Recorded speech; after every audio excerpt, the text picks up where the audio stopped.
Muhammad Nur Sanam. Bismillah. Assalamualaikum. Assalamualaikum Ustaz. Waalaikumsalam warahmatullahi wabarakatuh. Apakah kalau di belakang imam yang kurang bagus dalam mengucap makhraj dan tajwid hurufnya, apakah perlu salat lagi? Dan bagaimana kita kasih tahu dia dengan cara yang bagus, Ustaz? Baik, yang pertama saya ingin imam di masjid di sini mau diberitahu juga, kayaknya takut dia tersinggung.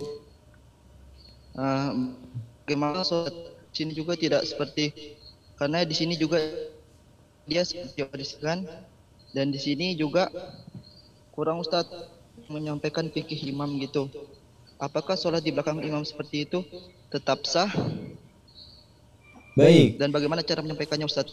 Baik, saya akan ulangi pertanyaan Anda supaya saya tidak keliru menangkap apa yang Anda sampaikan. Ya, saya ingin memastikan terlebih dahulu. Apa yang Anda tanyakan adalah bagaimana kalau ada kondisi sholat di belakang satu imam, kondisinya menjadi makmum, sedangkan imam itu tidak fasih ya dalam membacakan ayat-ayat Al-Quran, seperti makhrajnya misalnya tidak tepat, ya kan?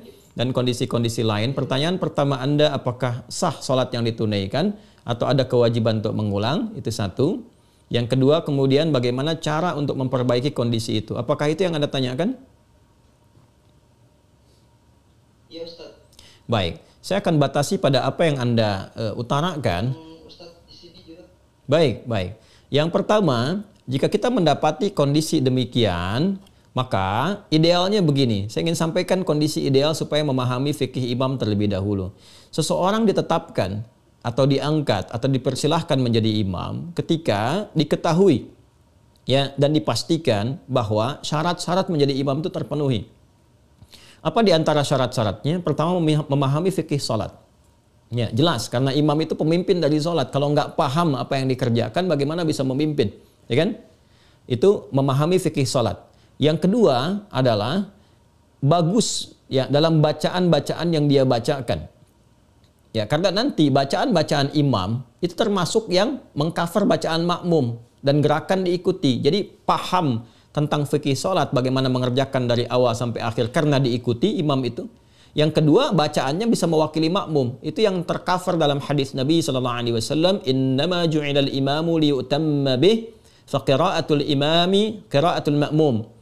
Ya, adapun imam dijadikan untuk diikuti. Bagaimana kita bisa mengikuti? Kalau imam memahami sehingga benar dari awal sampai akhir.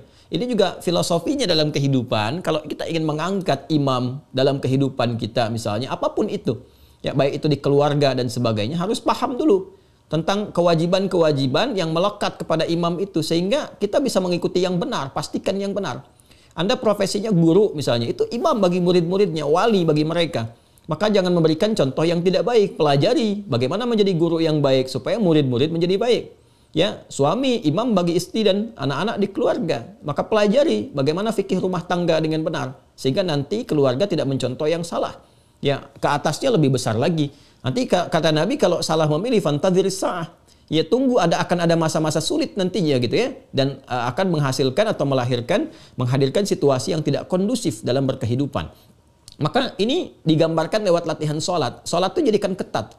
Maka yang pertama dipastikan adalah orang-orang yang paham fikih sholat. Bacaannya baik, benar, bagus. Ya, baru nanti di antara sekian yang banyak ada senioritas. Siapa yang paling senior, yang pengalamannya banyak. Kan yang paling senior itu kalau paham fikih sholatnya, bacaannya cukup baik gitu kan. Nah, kemudian baik itu ukuran tajwid ya, bukan ukuran lagu, ingat. Baik itu ukuran tajwid, bukan ukuran lagu. Kadang ada yang irama lagunya bagus, tapi kadang-kadang dengarnya telinga kita panas gitu.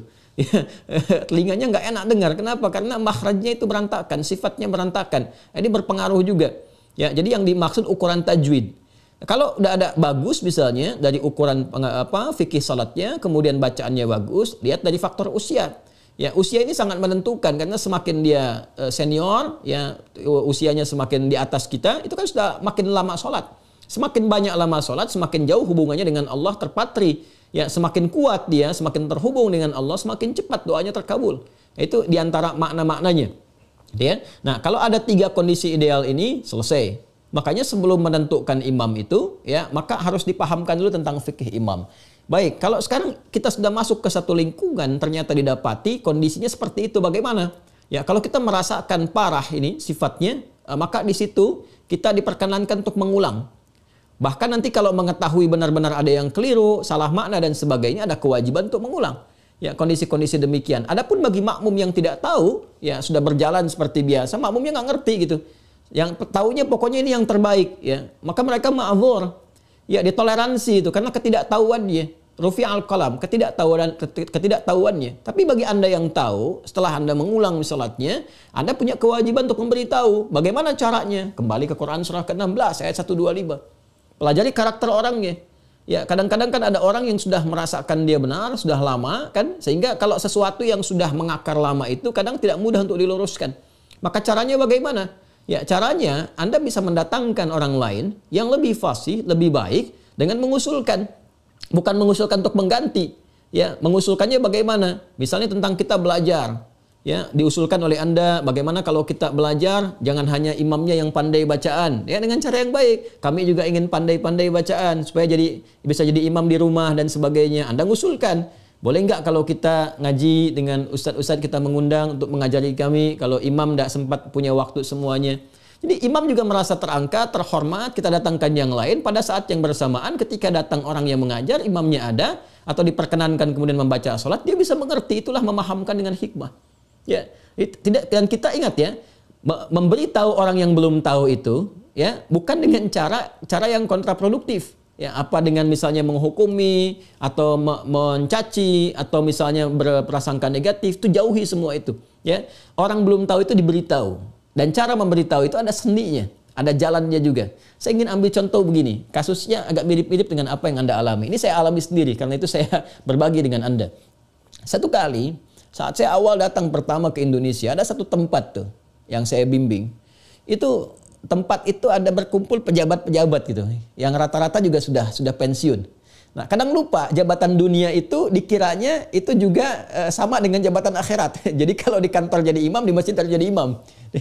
Nah, ini yang menarik, begitu awal saya datang ke situ, wah ini menarik nih, ada persaingan imam positif tuh, bagus menurut saya. Jadi kita kalau melihat dengan rahmat itu, ya semua ada peluang kebaikan. Wah ini bagus sih saya pikir. Ya, Masya Allah, ini pengen di kantor imam, di masjid pengen jadi imam.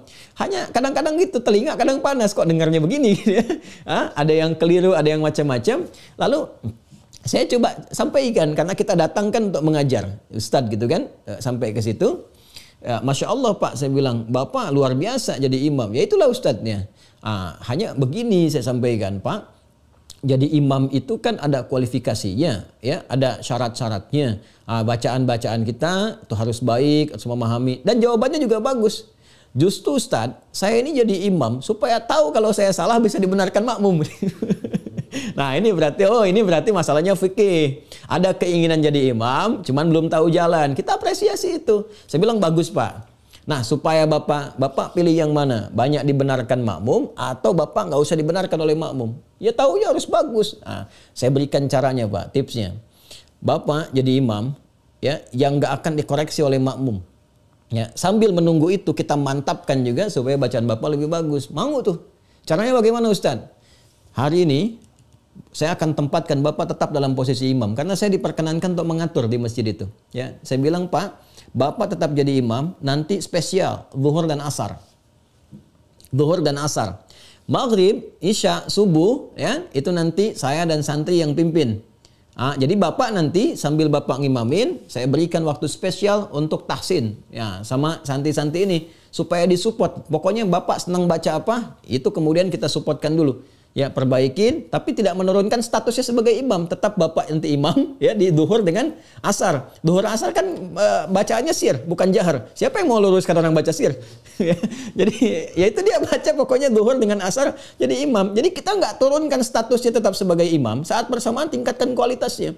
Ya, dan itu sepakat. Dan Masya Allah apa yang terjadi? Tetap ngimamin. Pokoknya saya bilang sama Santi, duhur asar, yang imamin tetap bapak-bapak ini. Ya, apa yang terjadi? Masya Allah mereka ngimamin senang. Zuhur mereka atur sendiri jadwalnya. Zuhur Bapak A, kemudian asar Bapak B, maghrib, isya, subuh kita datangin yang bagus-bagus. Ya, begitu disampaikan yang bagus-bagus, maju ke depan bacaannya bagus, jamaah makin banyak. Ya, setelah makin banyak kedengaran bagus, nah kita tunjukkan dengan hikmah. Pak, barangkali Bapak mau ngimamin yang maghribnya nanti setelah ini. Oh, nggak usah Ustadz, itu aja itu udah ada bagus katanya. Jadi sudah ada kesadaran di situ. Begitu ada kesadaran, dia ingin meniru.